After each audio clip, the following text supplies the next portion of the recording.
जय महाराष्ट्र. तुम्ही गेले 1 वर्ष आपण सातत्याने भेटत आलेलो आहोत. आपल्या मनात देखील हेच आहे की वर्षानुवर्ष तुम्ही ज्या धारावीत राहिलेला आहात त्याचा विकास हा झालाच पाहिजे.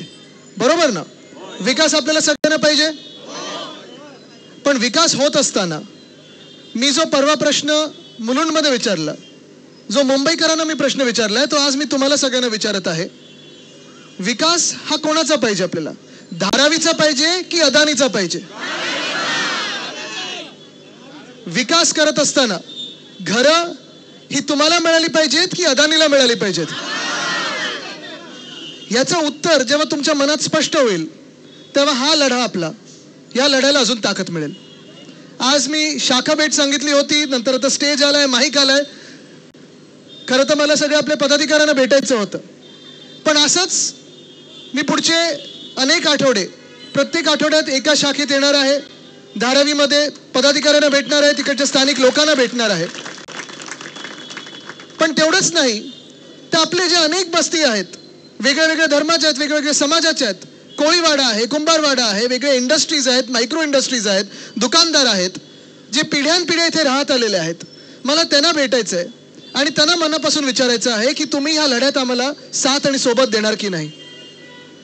कारण हा लढा हा सर्वात मोठा लढा असणार आहे. हा काही फक्त आता धारावीचा लढा राहिलेला नाहीये, हा मुंबईचा लढा झालेला आहे, हा महाराष्ट्राचा लढा झालेला आहे.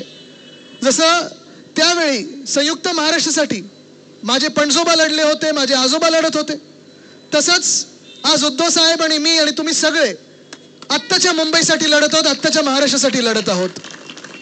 आणि आपण हे ठरवायचं आहे की मुंबई, जी मुंबई तुम्ही मेहनत करून मोठी करत आहात प्रत्येक दिवशी, मुंबईवर ज्यांचा डोळा आहे, दिल्लीश्वरांचा असेल किंवा उद्योगपत्यांचा असेल, ती मुंबई तुम्ही अदानी समूहाच्या हातात देणार आहात की ती मुंबई तुमच्या हातात ठेवणार आहात, हे तुम्ही ठरवायचं आहे.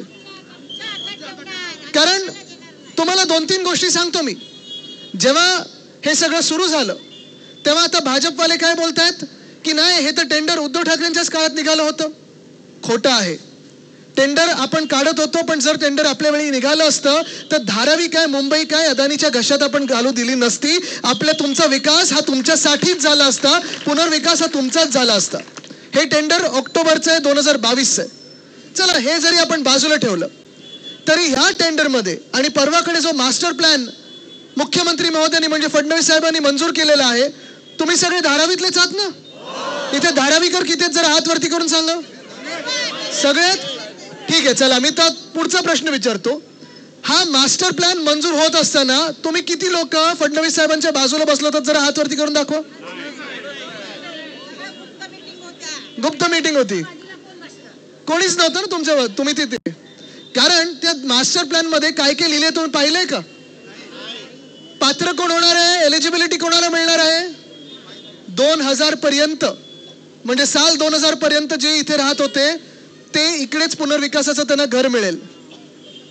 किती वर्ष झाली 2000 सालाला? 25 वर्ष. म्हणजे 25 वर्षापूर्वी जे इथे राहत होते किंवा इथे राहत होते 25 वर्षापूर्वीपर्यंत त्यांना इथे घरं मिळतील. बाकीच्यांना कुठे पाठवणार आहेत ते? मुलुंडला, विक्रोळीला, घाटकोपरला, कुर्ल्याला, सॉल्ट पॅन मध्ये, आणि सगळ्यात भयानक ते म्हणजे देवनारमध्ये कचऱ्याच्या ढिगाऱ्यावर. ही आपली किंमत आहे का कचऱ्याच्या ढिगाऱ्यावर राहणाऱ्याची? तुम्ही बघा मुंबईला हे कसे गिळायला निघालेले आहेत. एका बाजूनी देवनारचं डम्पिंग ग्राउंड ह्यांनी ढापून घेतलं मुंबई महानगरपालिकेकडून. महानगरपालिका सांगत होती की आम्हाला हे ग्राउंड गरजेचं आहे, आम्ही कचरा जाऊन फेकणार कुठे? अदानींनी सांगितलं नाही, जसं मी धारावी गिळत आहे तसं मला हे ढिगारा पण गिळायचं आहे, कारण मला तिथे इकडच्या लोकांना 50 ते 60 हजार लोकांना तिथे नेऊन बसवायचं आहे.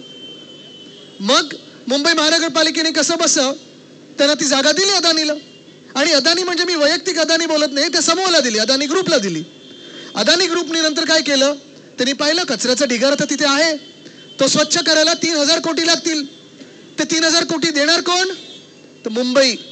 आता पुढच्या महिन्यापासून मुंबई महानगरपालिका, जी आता 3 वर्ष निवडणूक नाही झाली आहे, मुंबई महानगरपालिका म्हणजे BMC, जी मुख्यमंत्र्यांच्या कार्यालयातून चालते, BJP चालवते आता गेले 3 वर्ष, तीच मुंबई महानगरपालिका आता प्रत्येकावर कचरा कर लावणार.